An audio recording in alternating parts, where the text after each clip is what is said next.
All right. Welcome back to the Cash Cow, episode 3. What is your personality style? Split. What? Split personality. Split? Oh. Dual. What's that movie, Split? Yeah, that new movie, Split. It's like, hey, how you doing? Don't come here. This is my friend George. Yeah, exactly. Buy a house for me. All right. So, Bradley I have and Meyer. roommates. There's nobody else in the home. I have roommates. Bradley and Meyer, he created Cash Cow Systems. He comes to me and says, help me, I need to get this thing out. And I am the radio guy. I'm the guy that creates all of these things. I am Jon Robert Quinn. Let's talk about these different traits. Now, talk to me about the relator trait. What is this? Relators. Relate to everybody. Everything. Everything's cool. Okay. Everything's fine. What does this mean? That's not a problem. That's a relator. I'm so confused. There you go. That's a relator. They're the people that you can call them as a tenant. You call up the landlord, and you go, yeah, I was taking a shower and the whole wall kind of fell in, and oh yeah, I know what that's like. Yeah, well, we can get that fixed. That'll be okay.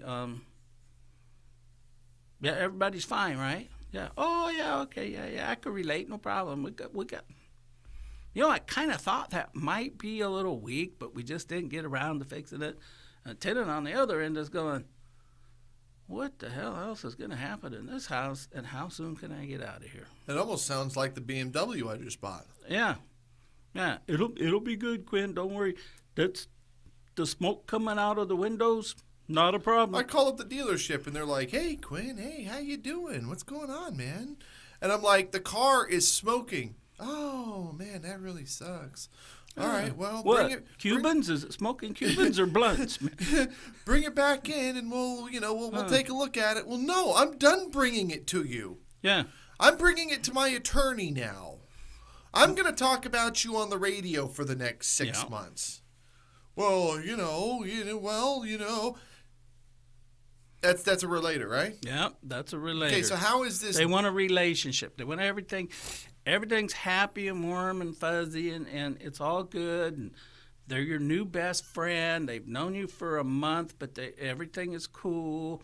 That's your relator. And relators as owners, you forget you're in a business and a tenant is your customer. And I've always said, the customer is not always right, but they are always the customer.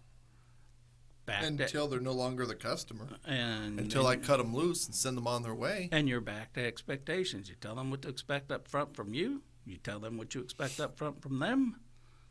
I had a client. It's time to cut them loose. You sat down through that conversation. I have a client that comes to me, and he hears me on the radio, and he comes to me because I'm the guy that's going to save his business.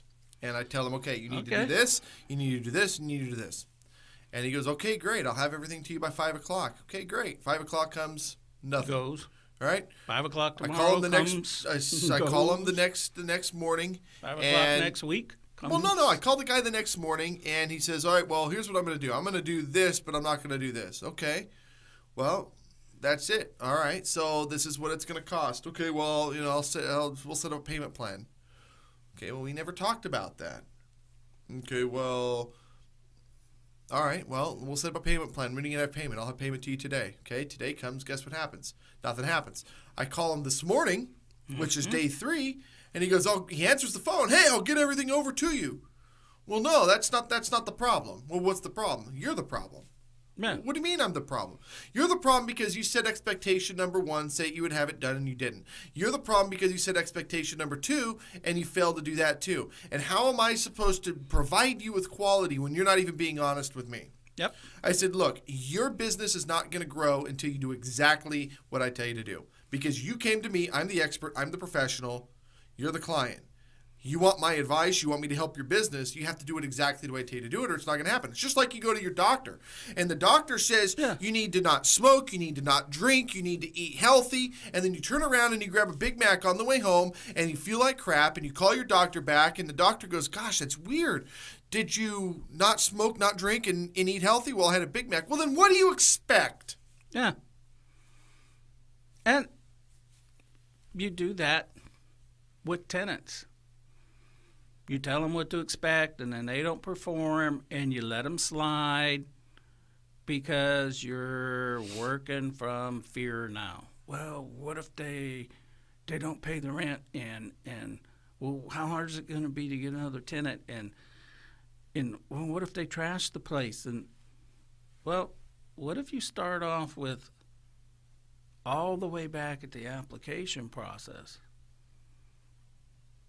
Exactly. When you market the property with, here's the expectations. And if they can't meet them at the very beginning, I'm going to be real straight up and blunt with you folks. You're a damn fool to expect them to meet them later. Here's the whole thing, though. Let's say you're trying to get a mortgage, right? Yeah. And the loan officer sends you all of the docs to send. Now, he's got a 3-day period that he has to have those docs signed. Your lock is only in place for X amount of days based on the federal regulations, RESPA or whatever it is. And for those that don't know, your lock is they're locking in your rate in terms of a loan. Correct. Now, Which if is, you want a favorable one. If the guy's doing you a good job. If you take a 3-day weekend and come back to it Monday or Tuesday, everything's different. It's a whole different story. Well, he lied to me. No, you did not hold up your end of the expectations. Yep. Bottom line. Yeah. So there's that. Another personality type is expressors. And typically these people, as tenants, everything's a catastrophe. You had a 30-mile-an-hour wind that knocked down the fence, and the way the guy explains it to you on the phone is the last hurricane that wiped out Kansas just ended up in his backyard. Trees are down, and the swing set's blown over, and there's a Ford truck in the neighbor's tree. Yeah. The shed blew over, and the swimming pool is full of everybody else's stuff. And you're watching the news, and you live a mile and a half away from your investment house, and you're going, oh, yeah, a couple fences got knocked down. Okay, not a big deal. Got it handled. The other guys, oh, you got to get on this right away, and the neighbor's dog's getting in my backyard. And it's like, well, why don't you just walk over and knock on the door and tell your neighbor, can you help me prop the fence up till we replace it? I mean, he probably doesn't want his dog in your backyard. Might end up being your dog because it might not like his yard because he hasn't cleaned it up. I am so confused. I don't understand. Explain to me what this expressor is. Somebody that always, in my opinion, makes everything worse than it really is, expresses all kinds of emotion, drama queen. Okay, that's probably the easiest way I can put it together. Everything is high drama. They are loyal fans of whatever drama TV show that happens to be on. The Kardashians, or keeping whoever, up with the Who, keeping up with the idiots. Yeah, the local idiot this week show, the Good Life show with Jon Robert Quinn, the Cash Cow show. yeah, the panic people. They're just the ones that, and they're also the people that everything is better than everybody else's. Well, yeah, they're keeping up with the Joneses. Let's do this. Let's go to a break. Or keeping up with the Smiths also. Yeah. Let's do this. Let's go to a break. We're going to come back. I want to learn a little bit more about expressors. However, I want to go back and touch a little bit more on the relator and the similarities between the two of those and again, how it could be detrimental to your investments. Yeah. We'll be right back.